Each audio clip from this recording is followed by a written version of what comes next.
This channel does not promote any violent, harmful, or illegal activities. All content provided by this channel is meant for an educational purpose only.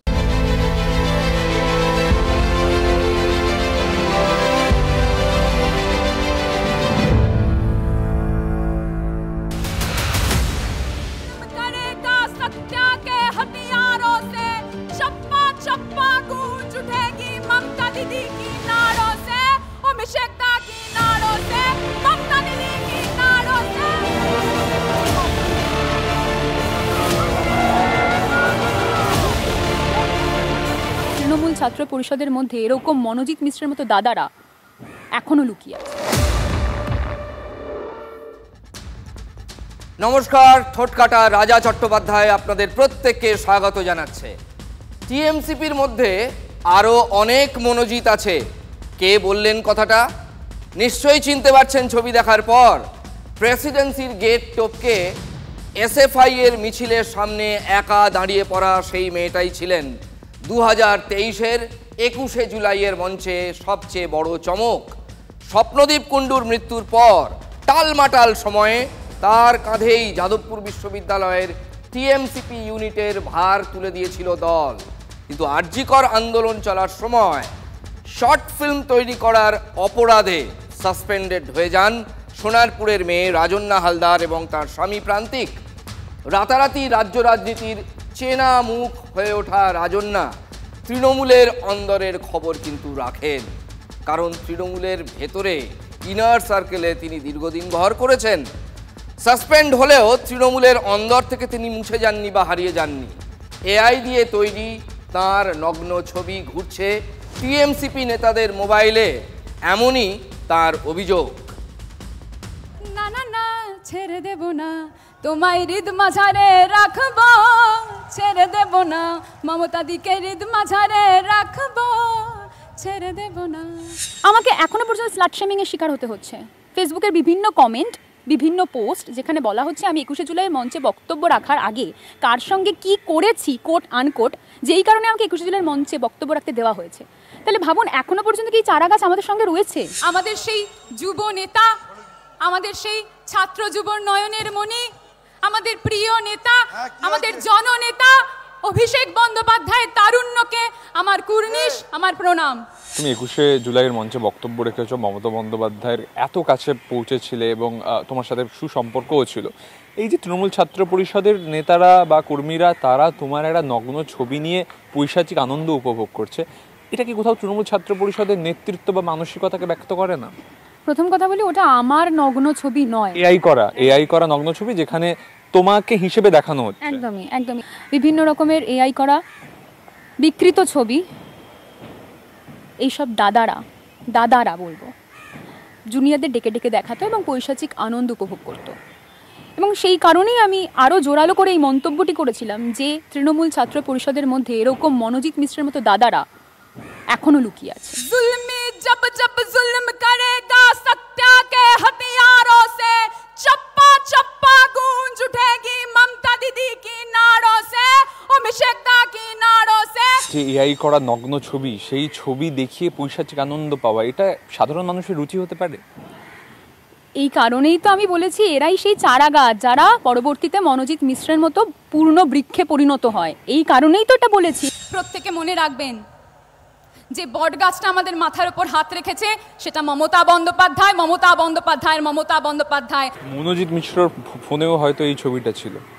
হতে পারে, না হওয়ার তো কিছু নেই। এখন তো আমি দেখছি যে এরকম পৈশাচিক আনন্দ উপভোগ করে ধর্ষণের মতো ঘটনা ঘটিয়ে, এবং সেটা অন্য কোথাও নয়, তার নিজের কলেজের প্রেমিসেসে, তাহলে নিশ্চয়ই থাকতেও পারে। মানে সেটা হতবাক করার মতো বিষয় নয়, থাকতেই পারে। জনগণ আছেন তাই মমতা বন্দ্যোপাধ্যায় আগলে রেখেছেন, মমতা বন্দ্যোপাধ্যায় আছেন। পৈশাচিক আনন্দের কথা বলছো, এই পৈশাচিক আনন্দটা তো আজকে তৃণমূল ছাত্র পরিষদ, তৃণমূল কংগ্রেসের সর্বকনিষ্ঠ শাখা সংগঠনের কিছু লোক করেছে।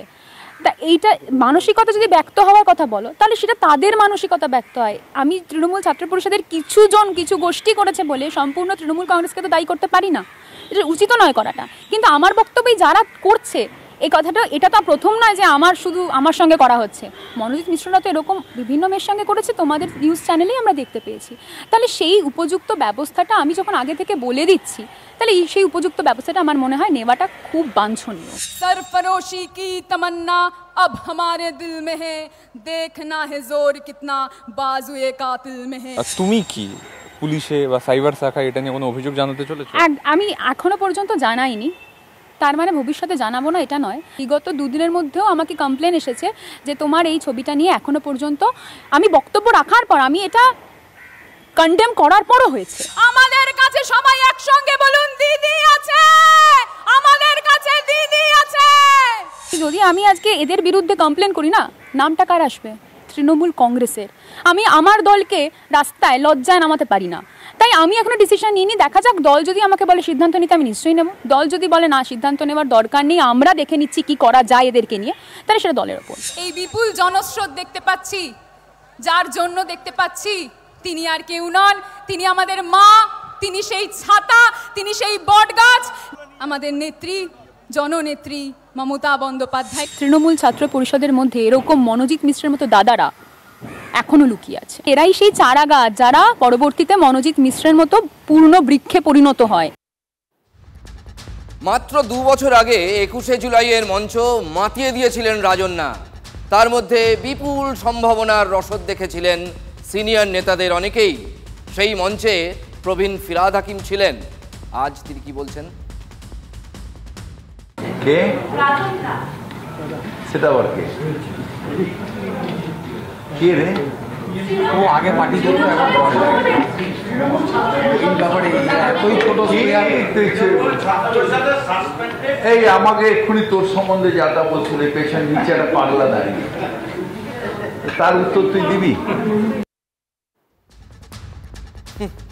সাবধান, নজরদার দাদা হইতে সাবধান।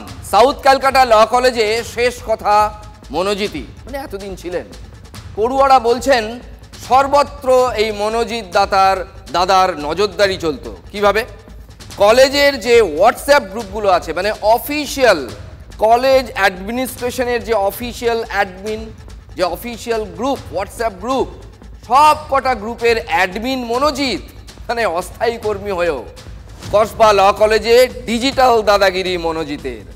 ল কলেজের সমস্ত অফিসিয়াল গ্রুপের অ্যাডমিন মনোজিৎ। TV9 বাংলার হাতে চমকে দেওয়ার মতো তথ্য।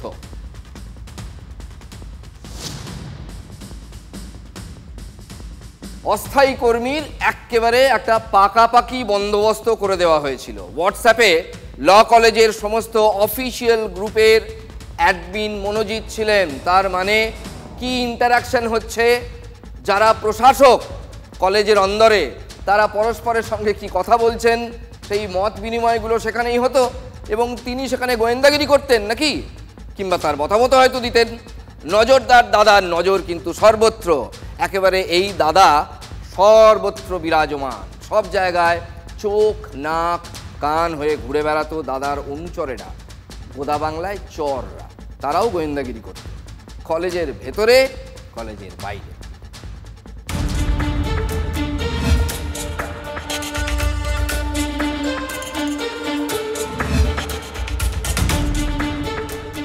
কসবার সাউথ ক্যালকাটা ল কলেজে রীতিমতো ডিজিটাল দাদাগিরি চালাতো মনোজিৎ মিশ্র। তার কারণ প্রত্যেকটা অফিসিয়াল হোয়াটসঅ্যাপ গ্রুপের অ্যাডমিন ছিল এই মনোজিৎ মিশ্রই। শুধু তাই নয়, কলেজের অফিসিয়াল নির্দেশও পাঠাতো মনোজিৎ মিশ্র।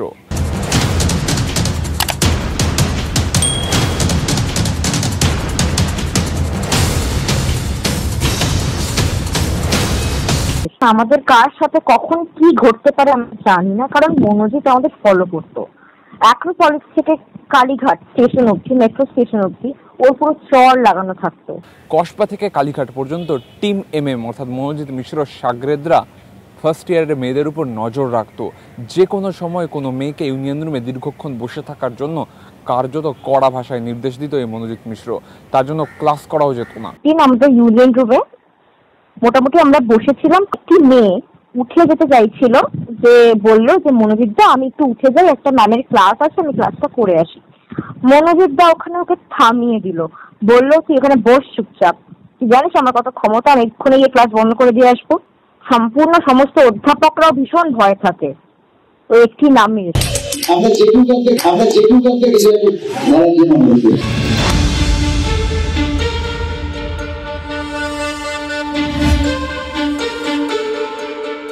মনোজিতের ঘোষিত জিএস রূপসা নস্কর কলেজে ত্রাসের পরিবেশ তৈরি করে রাখতো, কেউ প্রতিবাদ করতে গেলেই জুড়তো গালিগালাজ। দেখুন, প্রথম কথা আমি জিএস নই। আচ্ছা, জিএস তাহলে তোমাকে কেন বলছে সেটা তো আমি বলতে পারবো না, আমার সে বিষয়ে কোনো নলেজ নেই। রূপসার যে বক্তব্য যে ও জিএস ও জানতোই না, এটা সম্পূর্ণ মিথ্যা। কারণ আমাদের সবার সামনে ওকে জিএস ঘোষিত করা হয়েছিল।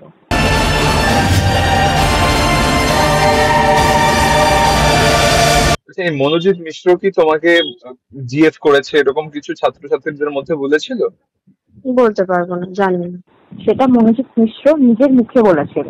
আমাদের একটা গ্রুপ ছিল, এখানে এখনো অবধি মনোজিৎ মিশ্র, অ্যানি এবং রূপসা নস্কর এই দুজন অ্যাডমিন। মিশ্রের বিরুদ্ধে একাধিক অভিযোগ রয়েছে, যেহেতু তুমি কলেজে পড়াশোনা করতে, এর আগে শুনেছো এগুলো কিছু? না। তোমার সঙ্গে মনোজিৎ মিশ্রর আলাপ ছিল? না। শুনলেন, মনোজিৎ মিশ্রর সঙ্গে নাকি আলাপই ছিল না রূপসা নস্করের। এমনকি মনোজিতের কুকীর্তির খবরও তিনি জানেন না বলে দাবি করছেন। কলেজের পড়ুয়ারাই কিন্তু বলছেন রূপসার দাবি মিথ্যা। আসলে মনোজিৎ গ্রেফতার হতেই এখন একে একে সামনে আসছে তার নানা কীর্তি কাহিনী। পড়ুয়ারাই বলছেন, আচ্ছা সকলে সব জানে, অথচ সব জেনেও চুপ ছিল কলেজ কর্তৃপক্ষ। তৃণমূলের কাছেও অভিযোগ জমা পড়েছে অফিসিয়ালি, আর সেই অভিযোগে শাসক দল আমলই দেয়নি। মনোজিতের মন পেতে অনেকেই তার কাছে আত্মসমর্পণ করেছে, আবার মনোজিৎ তার মন দিতে তার তরফ থেকে লুটতরাজের অভাব রাখেনি। ওই কালীঘাটের কাকু ছিল, এই কালীঘাটের মনোজিৎ। কালীঘাটের স্পর্শ বা ছোঁয়া থাকলে পরে তো তাকে তো কেউ কিছু করবে না, করেও নি। একটা ব্যতিক্রম নয়, বরং মনোজিৎ একটা সাধারণ একটা ব্যক্তি যারা তৃণমূল দলের হয়ে এই কাজই করে। কেউ প্রকাশ হয় কারোর নাম প্রকাশ হয় না। তার ক্ষেত্রে আমরা বিস্তারিত বলেছি, দল এই সময় প্রশ্রয় দেয় না এবং দল এই ধরনের ঘটনা কি নিন্দা জানিয়েছে প্রথম দিন থেকে আমরা বলেছি। এবং আপনারা জানেন কলকাতা পুলিশের যে এসআইটি গঠিত হয়েছে, তারপরে গোয়েন্দা বিভাগ এখন পুরো বিষয়টা দেখছে। একবারে তৎপরতা নিয়ে সবকিছু ধরা এবং বিষয়বস্তু সবটাই ইনভেস্টিগেশন একবারই সচক্ষে আপনাদের সামনেও হচ্ছে। এইরকম একটা কলুষিত রাজনৈতিক পরিবেশে বাংলার কলেজে কলেজে কি এক একজন মনোজিৎ তৈরি হচ্ছে? না, দেখুন, সবাই যে মনোজিৎ মিশ্রের মতো কোট আনকোট ধর্ষক বা ধর্ষণ করার মানসিকতা নিয়ে ঘুরে বেড়াচ্ছে, বা কলেজে নতুন মেয়ে দেখলেই তাদের লাল ঝোল ফেলছে, প্রেম নিবেদন করে বসছে, একেবারের জন্যও তা বলতে চাইছি না। সবাই এমন নয়, কিন্তু কাল যে তাদের মধ্যে থেকে, মানে যে ছাত্র নেতারা অবাধে দাপাদাপি করে বেড়াচ্ছে, যারা রেকলেস, যাদের আটকানোর কেউ নেই, যারা অস্থায়ী চাকুরে তাও তারা অ্যাডমিন গ্রুপে থাকার অধিকার পায়, মানে হোয়াটসঅ্যাপ গ্রুপে কলেজের, এবং অ্যাডমিন এবং ইনস্ট্রাকশন দিচ্ছে কলেজ প্রশাসনকে, এত যাদের ঔদ্ধত্য, এদের মধ্যে থেকে যে ভবিষ্যতের মনোজিৎ তৈরি হচ্ছে না, এই গ্যারান্টি কেউ দিতে পারবে? তৃণমূলের ঝান্ডা ডান্ডা হাতেই ছড়ি ঘোরাচ্ছে দাদারা, তাদের দাদা ভাব অল্প বয়স থেকেই। ডাকাবুকো হওয়ার পুরস্কারও জুটে যাচ্ছে সেই কলেজে এই অস্থায়ী চাকরি। দেখেছি অস্থায়ী পদের কর্মচারী, তৃণমূলের ছাত্র পরিষদের সভাপতি নন্দীগ্রাম কলেজের, তাকেও দেখছি সে অস্থায়ী কর্মচারী। দীর্ঘ কয়েকদিন ধরে আমরা এবিভির পক্ষ থেকে প্রিন্সিপালকে জানিয়েছি, তার কোনো সদুত্তর পাইনি। এটা আমার বিরুদ্ধে বলছে যে আমি স্টুডেন্ট থাকা সত্ত্বেও আমি স্টাফ হিসেবে কাজ করি। কলেজ মনে করেছে, অথরিটি মনে করেছে যে একটা গরিব বাড়ির ছেলেকে যে কিছু করে খাওয়ার জন্য, তার পড়াশোনা চালিয়ে নিয়ে যাওয়ার জন্য, তাই আমাকে সেই সুযোগটা দিয়েছে অথরিটি। আমি সেই হিসেবেই কাজ করছি। 4 থেকে 5 বছর ধরে শুনছি ফার্স্ট সেমিস্টারে ভর্তি আছে এবং তিনিই কলেজের সভাপতি। যেরকম কসবা ল কলেজে আমরা দেখেছি মনোজিৎ মিশ্র, সে ইউনিয়ন রুমের পাশে নিয়ে গিয়ে একটা ছাত্রীকে ধর্ষণ করেছে, সেটা আমরা যেভাবে দেখতে পাচ্ছি নন্দীগ্রাম সীতানন্দ কলেজেই এই ঘটনা কিছুদিন পর ঘটে। এই আশঙ্কার জায়গা তৈরি হয় কখন বলুন তো? কসবার মনোজিৎ মিশ্রের মতো চরিত্রকে দেখার পর অস্থায়ী চাকরি দেওয়ার নামে কলেজে নৈরাজ্য সৃষ্টির ছাড়পত্র দিচ্ছে শাসক দল। অস্থায়ী হলেও এটা তো এক ধরনের নিয়োগ, নিশ্চয়ই তার তো একটা প্রসেস থাকবে, প্রক্রিয়া থাকবে। নাকি তৃণমূল ছাত্র নেতা হওয়াটাই একমাত্র যোগ্যতা বা মাপকাঠি? সেই মাপকাঠিতেই কি নিয়োগ হয়েছে যাকে দেখালাম এই নন্দীগ্রাম সীতানন্দ কলেজের তৃণমূল ছাত্র পরিষদের সভাপতি সুমিত মণ্ডলের? আপত্তির আরও একটা জায়গা বা কারণ থাকতে পারে। কলেজে সুমিতের বিরুদ্ধে দাদাগিরি চালানোর অভিযোগ। সেই দাদাগিরি দেখাতেই কি বছর বছর একই ক্লাসে নির্দ্বিধায় সে থেকে যেতে পারে? আমার কাছে যেই এসছে, যে কোনো সমস্যায় বই খাতা থেকে শুরু করে, লাইব্রেরির বই পাওয়া থেকে শুরু করে, আইডেন্টি কার্ড থেকে শুরু করে, আমি সর্বদা চেষ্টা করেছি যে তাদের পাশে থাকার জন্য, তাদের সহযোগিতা করার জন্য। এটাই তৃণমূল ছাত্র পরিষদের নীতি আদর্শ। তাই তৃণমূল ছাত্র পরিষদের আমরা সবসময় বলে থাকি যে শিক্ষার প্রগতি, সংঘবদ্ধ জীবন, দেশপ্রেম, এই তিনটি মূল মন্ত্র। দেখুন, সুমিতের কথা শুনলে মনে হচ্ছে সে ভাজা মাছ উল্টে খেতেও জানে না। কিন্তু কে বলবে তৃণমূলের এই ছেলেটির বিরুদ্ধেই কলেজে দাদাগিরি চালানোর অভিযোগ?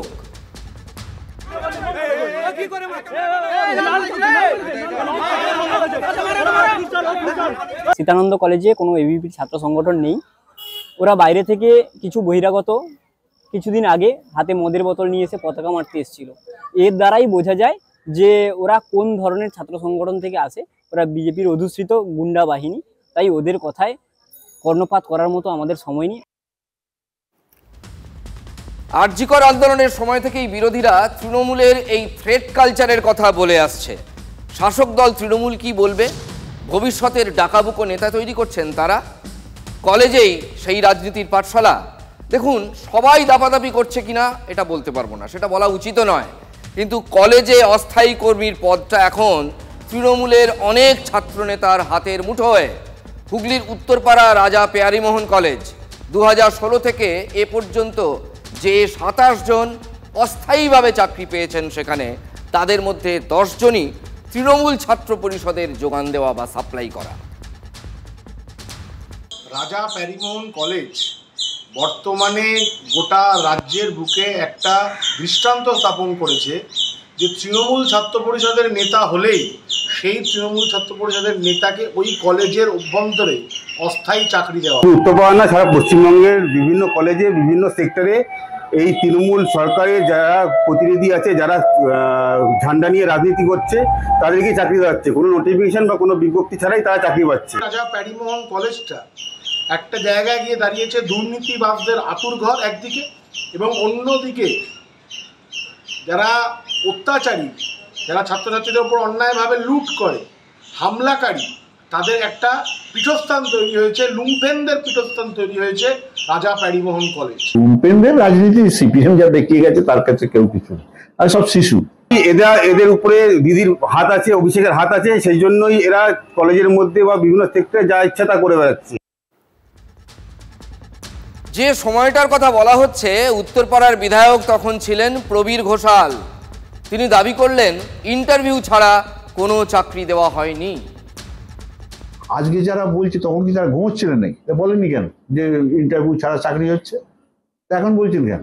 আমি যতদূর জানি ওখানে যে সমস্ত চাকরি হয়েছে সমস্ত ইন্টারভিউ করে চাকরি হয়েছে। আমি এর বাইরে কিছু হয়েছে বলে কেউ আমার কাছে নালিশ করেনি, কেউ বলেনি। এটা রাজনীতি করবার জন্য এখন হয়তো কেউ বলছে চলছে। আমার কাছে কেউ কোনো এরকম নালিশ আসে। আমি কোনোদিন কোনো নাম দেখিনি, রেকমেন্ডও করি। এই চাকরিগুলো হয়েছে কিভাবে সে আমি জানি, আমার কাছে কোনো এরকম আসতো না যে এদের চাকরি হবে, চাকরিতে রেকমেন্ড করার এসবের কোনো স্কোপ ছিল না। কিন্তু ইন্টারভিউ হওয়া আর নিয়োগে স্বচ্ছতা ছিল, এই গ্যারান্টি দেওয়া কি এক হলো? তৃণমূলের প্রাক্তন বিধায়ক শুধু নন, দলের কাউন্সিলর তাপস মুখোপাধ্যায়ও বলছেন বেকাররা চাকরি পাবে, তাতে তো আপত্তি বা অন্যায়ের কিছু নেই, রাজনীতি করারও কিছু নেই এটা নিয়ে। তার ছেলে সে পার্টি যে পার্টিই করুক, কারণ সিপিএম তো 34 বছরে আমাদের এলাকায় যেসব স্কুল কলেজ আছে পার্টি মেম্বার ছাড়া কেউ চাকরি পায়নি, আমরা দেখেছি। তার কি ইন্টারভিউ হতো, কিভাবে হতো জানি না, কিন্তু সেটার মধ্যে আমি কোনো অন্যায় বিরাট দেখি না। আগে যে আমাদের প্যারিমোহন কলেজে এসএফআই ছিল, লাস্ট রিক্রুটমেন্ট হয়েছে প্রশান্ত পান, উনি কি ইন্টারভিউ দিয়ে চাকরি পেয়েছিলেন? কতজন মরে গেছে, রিটায়ার করে গেছে, তারা কি ইন্টারভিউ দিয়ে চাকরি পেয়েছিলেন? পাননি। এটা হচ্ছে ট্র্যাডিশন। এটা সিপিএম এর বলার কোনো অধিকার নেই যে তৃণমূলের লোকেরা চাকরি পেয়েছে। আমরা দেখেছি সব পার্টি মেম্বার 1 লক্ষ টাকা মাইনে পাচ্ছে, আবার এখানে যে কলেজ আছে 1 লক্ষ টাকা মাইনে পাচ্ছে, তার একটাই যোগ্যতা পার্টি মেম্বার। ধারাবাহিকভাবে হয়ে আসে, যখন যে কলেজে ক্ষমতায় থাকে সুযোগ থাকলে ছেলেদের ঢুকিয়ে দেয়, এবং কেউ কলেজের ছাত্র হতে পারে, কেউ বাইরের ছেলে হতে পারে, এলাকার ছেলে হতে পারে। কিন্তু নিয়োগের যে পদ্ধতিতে যদি কিছু গোলমাল থাকে সেটা নিশ্চয়ই মান্যতা দেওয়া উচিত না। কিন্তু এগুলো নিয়ে কোনো রকম এগুলো সব অস্থায়ী চাকরি, কোনোটাই। মনোজিৎ তার ফাঁসি হওয়া উচিত, সে যে অপরাধ করেছে, কুকর্ম করেছে। তার মানে সব কলেজেই কাকে কে চাকরি দিয়েছে? চাকরি যে কোনো বেকারের জীবনে প্রয়োজন আমি মনে করি, সে বেকার রাজনীতি করুক।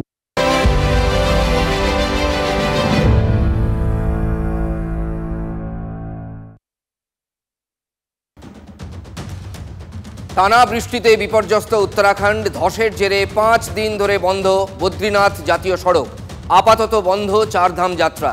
উত্তরাখণ্ডের পরিস্থিতি নিয়ে মুখ্যমন্ত্রী পুষ্কর সিং ধামিকে ফোন অমিত শাহের।